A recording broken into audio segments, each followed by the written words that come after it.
Halo, selamat pagi, selamat siang, dan selamat malam teman-teman semuanya. Saya Franky Silalahi, mewakili dari kelompok 10, tugas perawatan mesin.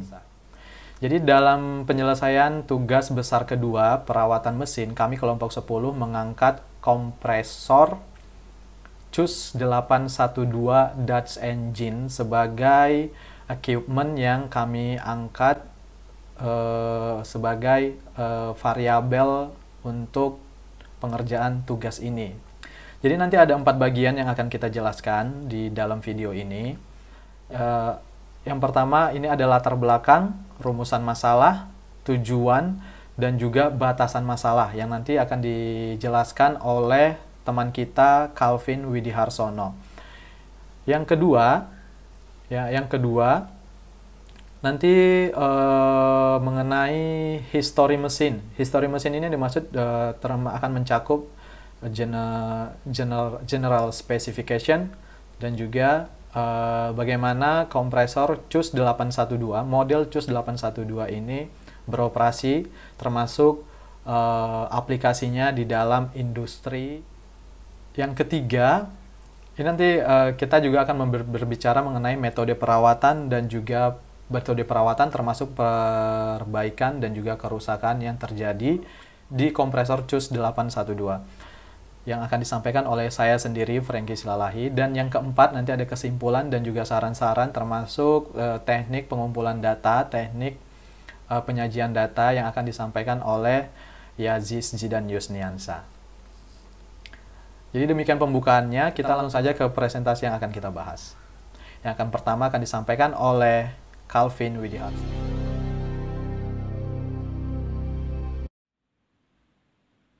Halo, Assalamualaikum warahmatullahi wabarakatuh. Nama saya Calvin Widiharsono. Mengenai tugas besar 2 perawatan mesin. Judul dari makalah kita adalah Maintenance Manual tipe CWS 812 Air Compressor Skid Winterize. Latar belakangnya, kompresor secara sederhana bisa diartikan sebagai alat untuk memasukkan udara dan atau mengirim udara dengan tekanan yang tinggi. Prinsip kerja kompresor seperti ini biasa kita temukan pada mesin otomotif, dan fungsi kedua dari kompresor adalah untuk membantu reaksi kimia dengan cara meningkatkan sistem tekanannya. Rumusan masalahnya, apa itu yang dimaksud kompresor? Dan memahami aplikasi perawatan mesin industri serta bagaimana perawatan suatu kompresor. Tujuan adalah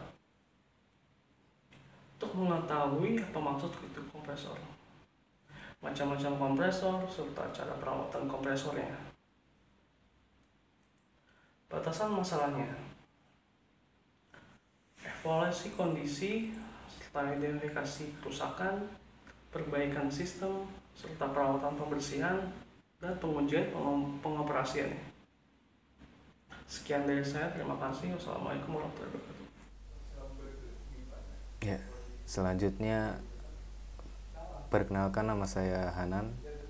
Saya akan membahas mengenai histori mesin dan cara kerja dari mesin. CWS 812 Winterize merupakan unit skid yang dirancang untuk memindahkan semen curah, memfluidasi semen curah.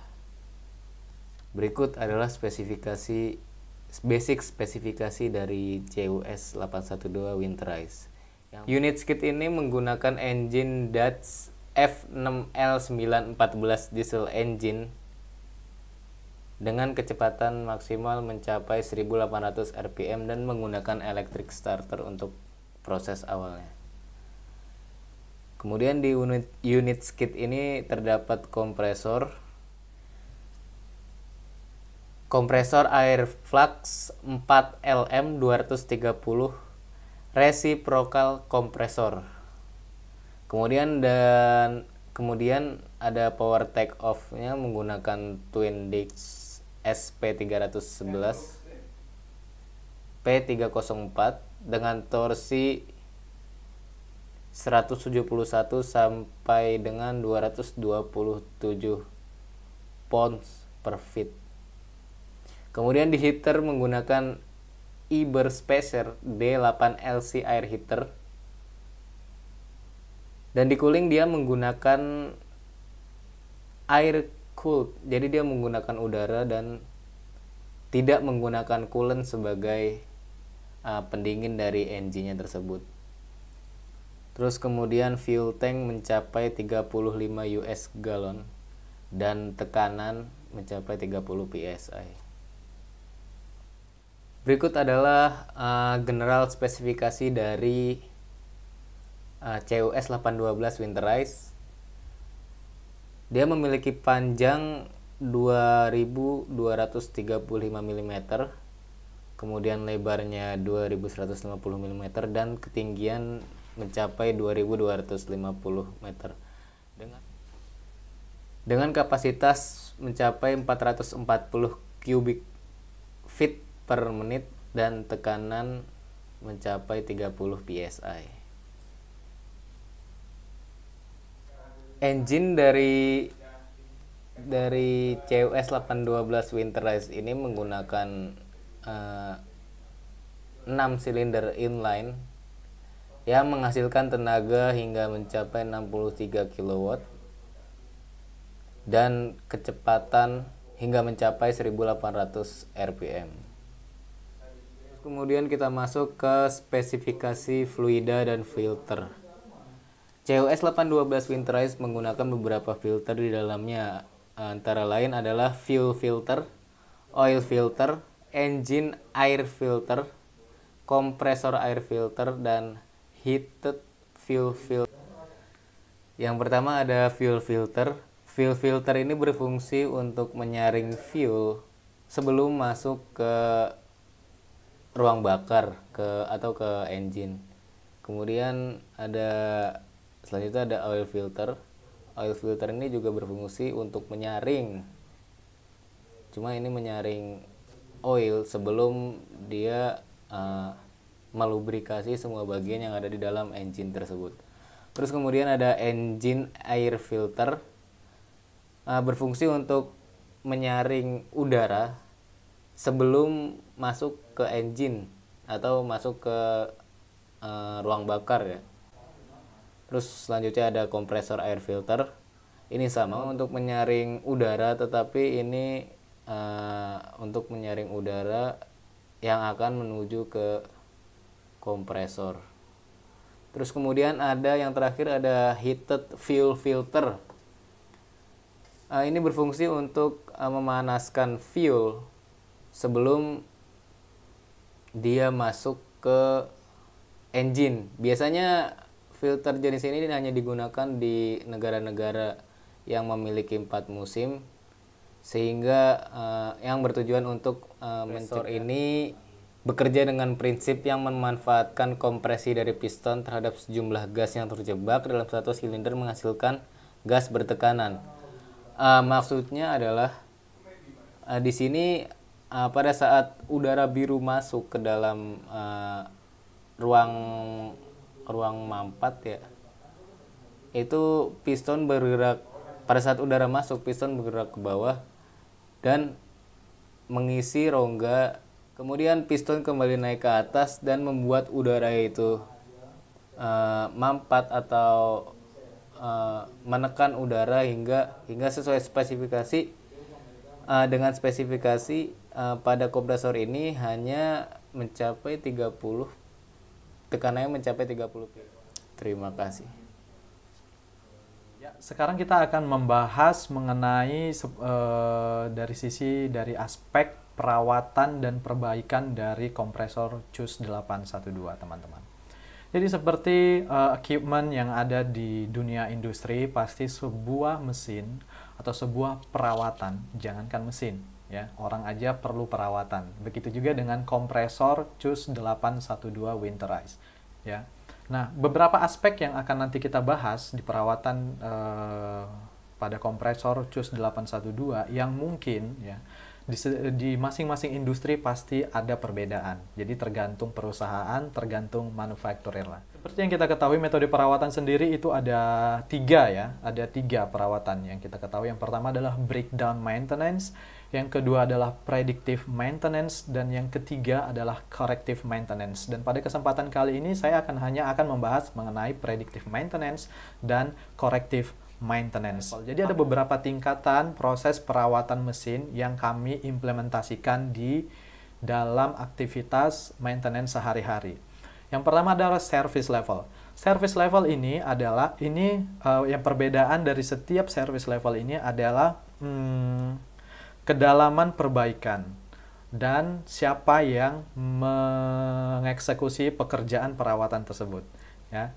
Jadi yang pertama kita mulai dari service level 0. Service level 0 ini dikerjakan oleh operator.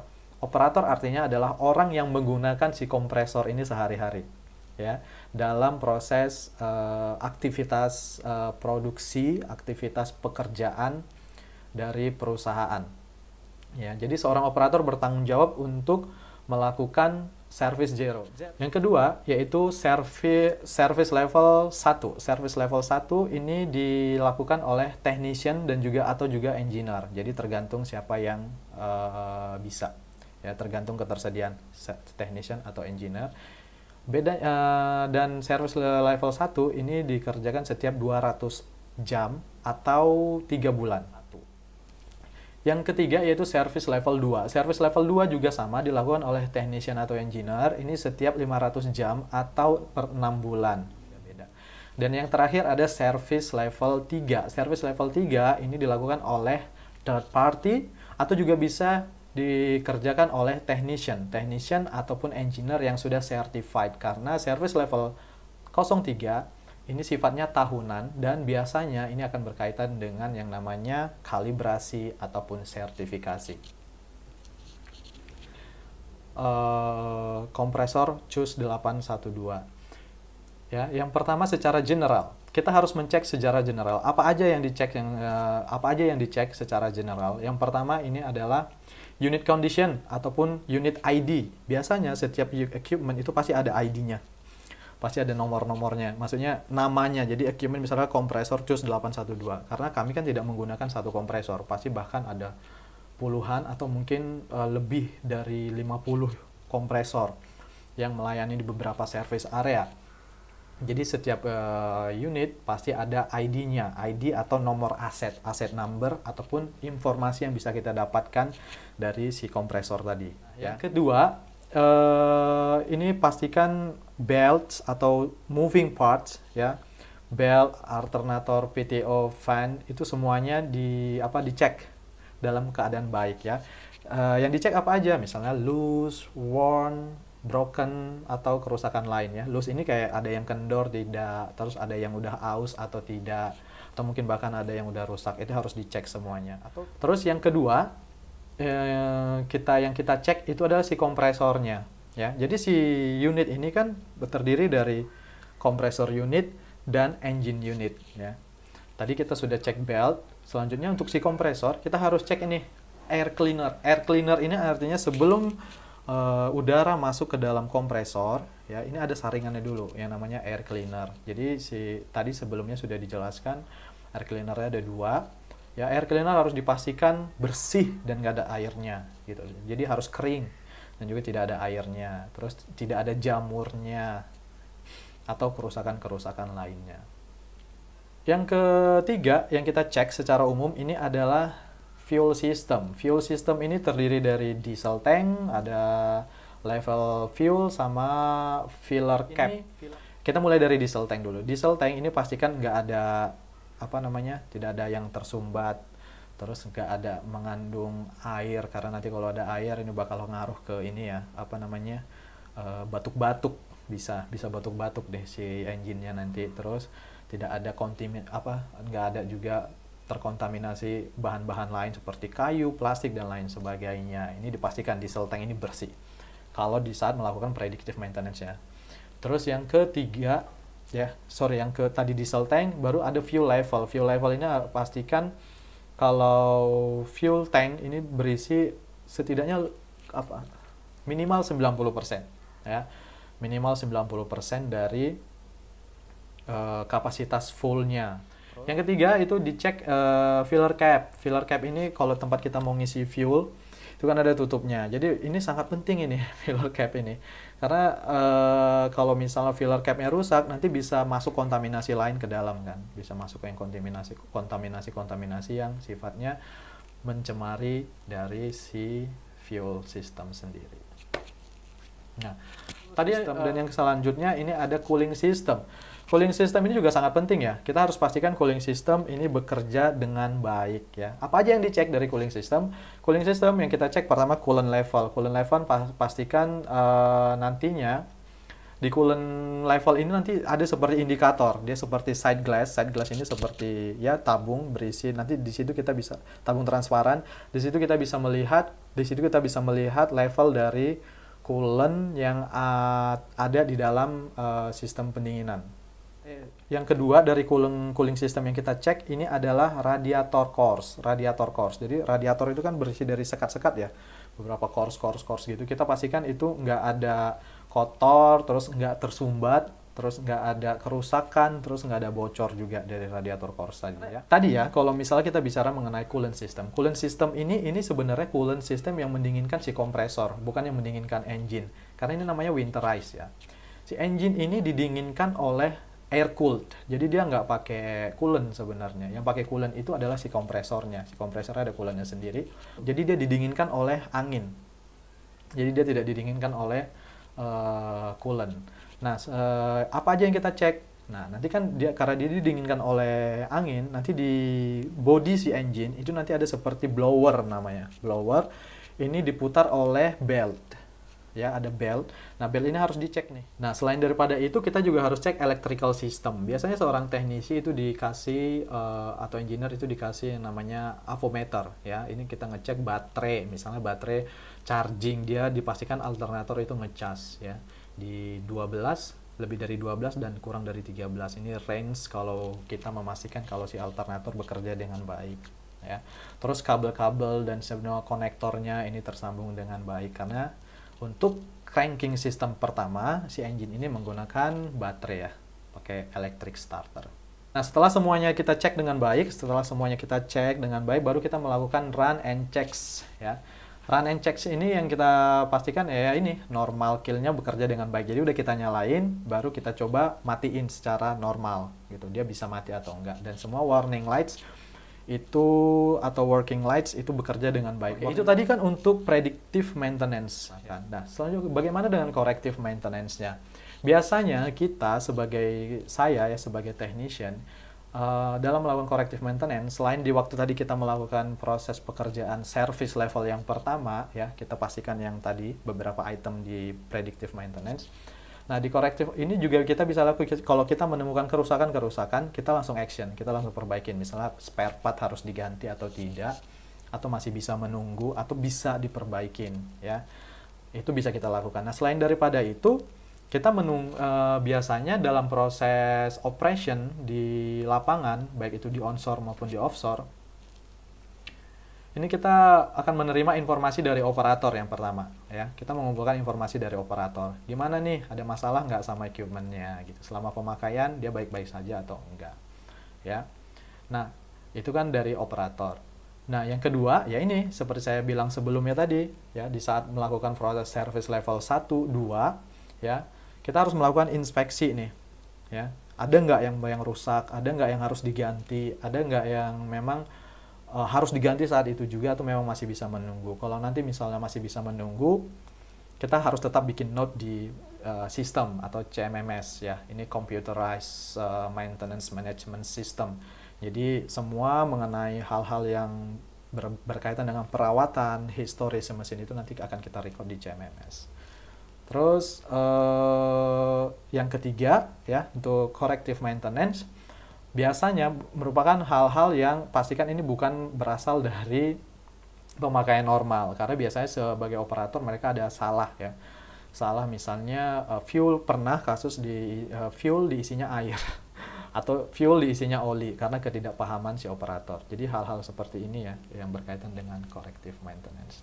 Jadi Demikian secara singkat karena waktu yang terbatas yang bisa saya jelaskan mengenai aspek maintenance dari si kompresor CUS 812. Oh ya, saya lupa, saya Franky Silalahi. Saya bekerja di oil and gas industry di salah satu perusahaan oil and gas. Ya, demikian yang bisa saya sampaikan dari aspek metode perawatan dan perbaikan kompresor CUS 812 Dutch engine. Terima kasih.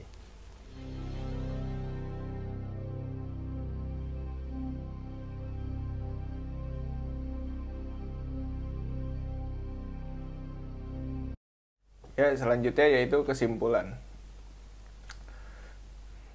Jadi kompresor itu adalah alat yang digunakan untuk memampatkan udara dan mengeluarkan udara dengan tekanan yang lebih besar. Kompresor itu terdiri dari dua jenis, yaitu model positive displacement dan model dinamik. Pada model positive displacement, kompresor bekerja dengan cara memasukkan udara ke dalam ruang tertutup, lalu pada saat yang sama, volume ruangnya diperkecil, dengan demikian tekanan di dalamnya dengan sendirinya akan naik. Sedangkan pada model yang dinamik, volume pada ruangnya tetap, tapi udara yang di dalam ruang tersebut diberi kecepatan. Kemudian pada saat yang sama, kecepatan tersebut diubah menjadi tekanan. Kompresor model positive displacement terdiri dari dua jenis, yaitu reciprocating kompresor dan rotary kompresor. Sedangkan pada model dinamik terdiri dari tiga jenis, yaitu sentrifugal, aksial, dan ejector. Kompresor yang kita bahas kali ini yaitu Skidmont Winterize CUS 812.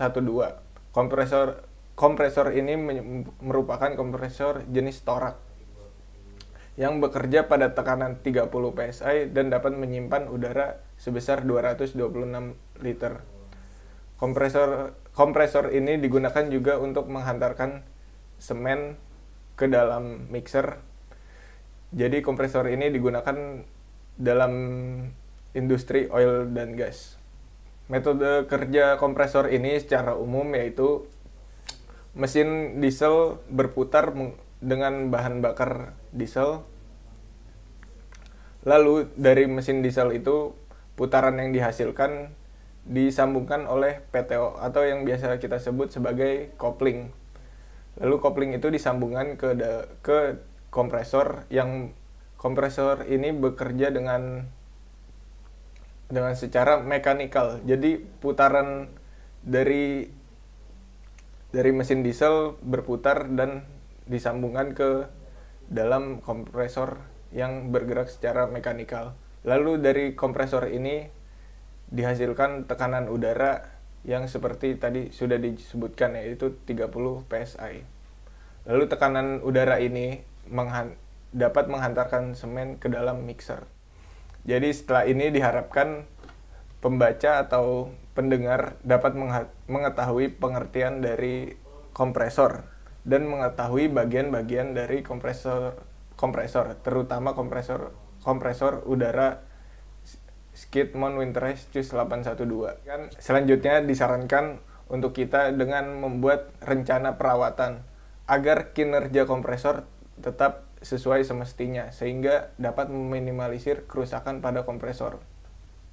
Sekian kesimpulan dan saran dari saya tentang pembahasan kali ini, yaitu Skidmont Winterize CUS 812. Terima kasih atas perhatiannya.